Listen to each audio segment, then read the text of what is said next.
Paz de Cristo, saudações do crente docente. Está no ar o CDcast, o podcast da sua lição bíblica. Esperamos que vocês estejam gostando das lições ministradas até aqui. Hoje vamos abordar mais uma lição. Esse trimestre estamos estudando sobre os profetas menores, mensageiros de Deus em tempos de crise e de restauração, comentada pelo pastor Walter Brunelli. Eu sou o professor Marcelo Coimbra e nós vamos abordar a lição de número 8. O título é Naum, o Consolador de Judá, que faz parte da revista Lições da Palavra de Deus, número 39, da editora Central Gospel. Ao longo dessa playlist, a gente aprendeu que o profeta é alguém que Deus levanta para anunciar suas palavras ao coração dos homens, para anunciar uma mensagem da parte de Deus, e a dependência de Deus é um requisito básico. O profeta é levantado por Deus para preparar o povo, sobretudo em relação à vontade de Deus, com correção, com exortação e consolo, preparando para a vinda do Messias. A base de sustentação é a aliança abraâmica, conforme Gênesis capítulo 12, versículo 15, a aliança sinaítica, conforme Êxodo capítulo 24, e a aliança davídica, conforme 2 Samuel capítulo 7. Em todos os casos, a base é o berite, a aliança, o pacto. A gente também conhece os profetas como anteriores, posteriores, que escreveram suas próprias mensagens, proféticos, orais e literários, videntes e não videntes, pré-cativeiro e pós-cativeiro, verdadeiros e falsos. De tempo em tempo aparece sempre um mentiroso, alguns contratados pelo rei com o objetivo de apregoar palavras do seu interesse, na esperança de não ter oposição do povo, porque valorizavam mais as cerimônias do que um relacionamento sincero com Deus. Jesus advertiu contra os falsos profetas em Mateus capítulo 7, versículo 15. Cuidado com os falsos profetas, que vêm a vós disfarçados em pele de ovelha, mas são lobos devoradores. Também em Mateus capítulo 24, versículo 11.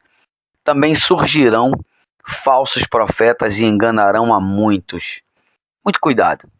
Agostinho de Hipona os chamou de maiores e menores não por ordem de importância, mas pela extensão de seus escritos. Os profetas menores, na Bíblia hebraica, eles estão em um único livro, chamado Dodeca-Profeton. Naum, o Consolador de Judá, a gente vai abordar o limite da tolerância divina. Vamos pegar alguns aspectos e vamos conversar sobre isso. O tema central do livro é o grande julgamento divino sobre Nínive, a violenta rainha do Oriente, cidade de derramamento de sangue. A gente pode fazer um pequeno esboço que ele se divide em 3 capítulos, sendo assim 3 sessões. O capítulo 1 é declarado o divino julgamento de Nínive, onde ele declara a sentença, a apresentação do juiz divino e a apresentação do julgamento divino. No capítulo 2 ele descreve o divino julgamento de Nínive, ou seja, ele descreve a sentença, descreve o cerco de Nínive, descreve a queda de Nínive e também é descrita a pilhagem de Nínive, onde também a gente percebe demolida a toca dos leões de Nínive. E no capítulo 3 a gente percebe o merecido julgamento divino de Nínive, ou seja, onde ele defende a sentença. E aí ele fala da história de carnificina impiedosa, a história de prostituição e feitiçaria, a falha em não aprender com Tebas, a sentença de desolação perpétua. Bom, eu sugiro, professor, que você use uma expressão para que os alunos gravem a sequência dos fatos. A gente pode dizer para eles que Naum é um livro 3D. Ele decreta, descreve e defende. No capítulo 1 ele decreta, no capítulo 2 ele descreve, no capítulo 3 ele defende o porquê do juízo. Como os operadores de direito, como um advogado de defesa, de acusação, como um relator e até mesmo como um juiz. Primeiro, ele decreta o julgamento. A gente observa um salmo de louvor a Jeová na primeira parte, logo depois, num estilo poético, ele anuncia o castigo dos inimigos. No capítulo 1, versículo 2. O Senhor é um Deus zeloso e vingador. O Senhor é vingador e cheio de indignação. O Senhor se vinga de seus adversários e guarda a ira contra seus inimigos. Nos versículos 7 e 8. O Senhor é bom, uma fortaleza no dia da angústia, ele conhece os que confiam nele, mas acabará de uma vez com o lugar de Nínive, com uma inundação transbordante e até para dentro das trevas perseguirá os seus inimigos. Segundo, ele descreve o julgamento. Ele anuncia o assédio e a destruição total de Nínive. Capítulo 2, verso 1. O destruidor avança contra ti. Guarda a fortaleza, vigia o caminho, fortalece a resistência, reúne todas as forças. O versículo 7 diz assim: está decretado. Ela está desprotegida e será levada cativa, e as suas servas gemem como pombas, batendo no peito. Versículo 13, é assim que está escrito: Coloco-me contra ti, diz o Senhor dos Exércitos. Queimarei os teus carros no fogo, e a espada devorará os teus leões fortes, e exterminarei da terra a tua presa, e não se ouvirá mais a voz dos teus embaixadores. Terceiro, ele defende o julgamento, é uma espécie de boletim de ocorrências dos motivos de sua queda. Aí no capítulo 3 ele já entra: ai da cidade de sangue, ela está toda cheia de mentiras e de roubo, e não solta a sua presa. Aqui é praticamente um dito de condenação, né? Como Mateus 23:13, onde tem os 8 ais, né? O Miqueias também, capítulo 2, verso 1. No versículo 4, no capítulo 3, ele diz assim: tudo isso por causa de tantos adultérios da prostituta Formosa, da mestra das feitiçarias, que vendia nações com sua prostituição e famílias com sua feitiçaria. Então aqui a gente percebe exatamente essas três coisas. Naum é um livro 3D, decreta, descreve e defende. Bom, a gente sabe que o autor foi Naum, o Eucosita, mesmo a gente tendo pouca informação, né? A gente sabe pouco sobre ele. Naum, capítulo 1, verso 1, diz assim: mensagem acerca de Nínive, livro da visão de Naum, o Eucosita. Seu nome é mencionado nas Sagradas Escrituras apenas uma vez. Seu nome significa consolação e é derivado, a gente pode dizer que ela é derivado de Neemias, né? Aquele que consola, que ajuda, que conforta. Uma de suas características é o fervor patriótico. Mas eu te pergunto, se o nome dele é consolação, por que ele profetiza juízo e sentença? Bom, juízo para uns, salvação para outros.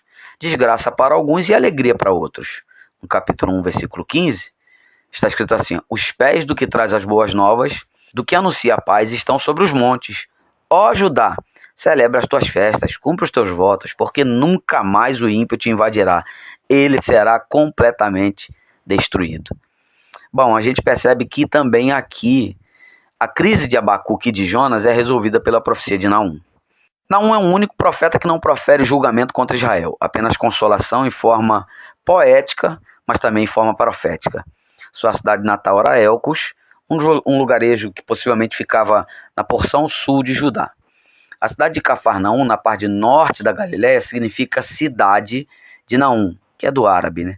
Uma conjectura é que ele nasceu perto de Cafarnaum, na parte norte da Galiléia, fugiu ou migrou para Elcos, na parte sul de Judá. Depois da queda do norte, ele profetizou para Judá, numa época de muita necessidade de consolação com referência aos inimigos assírios. Ele profetizou antes do cativeiro do sul, não tem datação no próprio texto, e, por esse motivo, ele é datado por extrapolação do contexto, ou seja, vai além dos limites considerados aceitáveis para inferir possibilidades ou gerar hipóteses. Os conservadores apontam pelo menos duas datas aproximadas: 710, que é durante o reinado de Ezequias, ou 650, que é durante o reinado de Manassés. A data de 710 é um pouco mais provável do que 650, pelo menos por essas duas razões. Primeiro, em 710, os assírios representavam uma grande ameaça a Judá, pois se dirigiam para o ocidente mais do que em 650, quando seu poder começou a decair. Segundo, a profecia de consolação enquadra-se melhor em 710, época de Ezequias, quando não havia necessidade de consolação para Judá em 650, sob a liderança de Manassés, o mais iníquo e depravado rei de Judá, cujo reinado trouxe o julgamento divino de ruína inevitável. Na profecia de Naum, o caráter de Deus é demonstrado por seu zelo, pelo terror de Deus sobre os inimigos, os atacantes de Judá. Sua temática é destruição total de Nínive. É uma sequência da mensagem do profeta Jonas, onde o objetivo era conduzir os ninivitas ao arrependimento, sendo assim salvos do castigo iminente, pois infelizmente eles voltavam às práticas de idolatria, de crueldade e opressão, onde cerca de mais ou menos 120 anos depois, o profeta não pronuncia seu julgamento, sua destruição total. Nínive, a capital do grande império assírio, seria tomada e seu império poderoso seria derrotado. E por mais que eles estivessem seguros por suas conquistas, por sua segurança, porque a cidade tinha muros ao redor da cidade com cerca de 30 metros de altura, 3 carros podiam andar lado a lado em cima do muro, o muro foi fortificado com várias torres, com cerca de 60 metros de altura, mas a ruína era consequência de sua iniquidade, do pecado do povo e da cidade. No livro de Naum, Apenas uma vez a gente vê a expressão "assim diz o Senhor", Naum capítulo 1, versículo 12. A gente vê nesse livro vingança, que é o castigo imposto por ofensa. A gente pode dizer que é a reação de Deus à desobediência, à rebeldia e ao pecado. E aí a gente tem 2 textos que eu quero falar com vocês, que é o Salmo de número 94, verso 1. Ó Senhor, Deus vingador, ó Deus vingador, resplandece. E Romanos, capítulo 12, versículo 19, diz assim: Amados, não vos vingueis a vós mesmos, mas dai lugar à ira de Deus, pois está escrito: a vingança é minha, eu retribuirei, diz o Senhor. Então, vingança, esse sentimento deve estar longe de nossos corações, em nome de Jesus. Castigo e correção. Deus ora contendia com seu povo, ora com os que provocavam os seus servos. Com seu povo, era sempre com o objetivo de corrigir. Com os estrangeiros, no caso de Naum, com os assírios, o objetivo era castigar e exterminar os inimigos. Naum, capítulo 1, verso 3, a gente percebe assim: o Senhor demora para irar-se, tem grande poder e não inocenta o culpado. O Senhor tem o seu caminho no vendaval e na tempestade, e as nuvens são a poeira dos seus pés. Aleluia. A gente percebe que exatamente isso aqui acontece na hora que a gente percebe aqui Deus planejando, Deus demonstrando pela boca do profeta que, embora o povo tivesse tido várias oportunidades, eles acabariam sendo castigados, porque Deus tem grande poder e não inocenta o culpado. Bom, aqui a gente também tem a prática da cultura, né, da maldade, ou a cultura da prática da maldade que eles utilizavam. Por exemplo, Tiglat-Pileser I, quando eles venciam os seus inimigos, além de cortar dedos, orelhas, o nariz de soldados, eles arrancavam os olhos e depois faziam assim uma pilha grande em forma de pirâmide com as cabeças deles. Então, era realmente uma cultura muito cruel, muito maldosa. Escudos vermelhos e carros iluminados, como está escrito em Naum, capítulo 2, versos 1 e 4. As expressões vermelhas, escarlate e fogo de tochas evocam sangue, violência e guerra. Os exércitos caldeus, que são os medos e babilônios, eles tinham grande estima por essa cor. Eles pintavam suas fardas e escudos para não demonstrar o sangue derramado nas batalhas e dar sempre a ideia que estavam vencedores. A gente também tem nesse texto, que é o versículo 4, os carros iluminados, os carros de guerra, com lanças cruzadas, brilhando como tochas de fogo, quando refletiam a luz do sol. Os carros apressados dos moradores de Nínive, é praticamente naquele momento de invasão, que eles estavam fracos e ficavam de um lado para o outro. Olha como diz o texto, Naum 2, 4, capítulo 2, versículo 4. Os carros andam furiosamente nas ruas, cruzam as praças em todas as direções, parecem tochas e correm como relâmpagos. Veja, cruzam as praças em todas as direções, eles ficavam realmente de um lado para o outro. A gente também tem a inundação, né, do rio Tigre, que é o Senhor enviou uma chuva torrencial que inundou o rio Tigre, que margeava a cidade. A gente tem aqui, inclusive na nossa revista, o historiador Diodoro Sículo, ele diz que as águas eram tantas que derrubaram o Palácio Real. Como consequência, seus habitantes fugiram de medo. Está em Naum esse texto, está Naum 2, 8 e 10. A gente também tem aí o dito de condenação, que é ai da cidade de sangue, né? No capítulo 2, verso 1 de Miqueias, a gente tem também um dito parecido com esse, onde Miqueias vai dizer ai daqueles que maquinam maldade. Também no capítulo 7, verso 1, aí Miqueias já vai falar dele, né? Ai de mim, que é o lamento pelo pecado da nação. E a gente tem isso repetido em Mateus, capítulo 23, verso 13, que são ali os 8 ais, né? Ai de vós, escribas e fariseus, hipócritas, porque fechais aos homens o reino do céu, não entrais, nem permitis entrar os que por ele entrariam. Então aqui é um dito de condenação, e a gente precisa perceber isso aqui, Naum capítulo 3. Então, esse é um livro 3D. Naum é um livro 3D porque ele decreta, ele descreve e ele defende. Ele decreta o julgamento, ele descreve o julgamento e ele defende o julgamento. No primeiro momento a gente sabe que Nínive se arrependeu, mas depois voltou aos seus pecados. Eles eram violentos, cruéis, mentirosos, estavam acostumados com roubos, com idolatria, com feitiçaria Inclusive aqui a gente pode fazer um vínculo com a rebelião, né? Porque rebelião é como pecado de feitiçaria, com orgulho, porque eles se achavam invencíveis. Enfim, tudo isso iria causar a destruição total deles. Qualquer reino edificado sobre fraude e violência cairá, pode acreditar nisso. Queridos irmãos, vamos advertir os alunos, dizer para eles que se eles estiverem envolvidos na prática de mentira, de idolatria ou até mesmo de religiosidade, dos acordos escusos, ou eles resolvem parar isso agora ou amanhã pode ser tarde. A palavra decisão cabe bem aqui porque significa cisão em duas partes. Por favor, pare agora, se afaste de qualquer problema, de qualquer coisa que te afaste do propósito de Deus. Porque hoje a sua decisão fará uma cisão com o céu ou com o inferno. Depende de você. Cuidado, a graça não é boba. Gálatas capítulo 6, versículo 7, está escrito assim: não vos enganeis, Deus não se deixa zombar, em algumas versões, Deus não se deixa escarnecer. Portanto, tudo que o homem semear, isso também colherá. Bom, a gente precisa entender de que existe uma possibilidade, existe sempre uma segunda chance. Aquele que confessa e deixa alcança a misericórdia. Quem confessa reconhece exatamente os seus erros, os seus delitos. Quem deixa está disposto a se libertar, a mudar de rota. Então, dessa maneira, o Espírito Santo ele tem liberdade de agir em nossa vida e nos ajudar a deixar qualquer prática pecaminosa que ainda a gente tenha dado liberdade para a nossa vida. Isso nos afasta de Deus.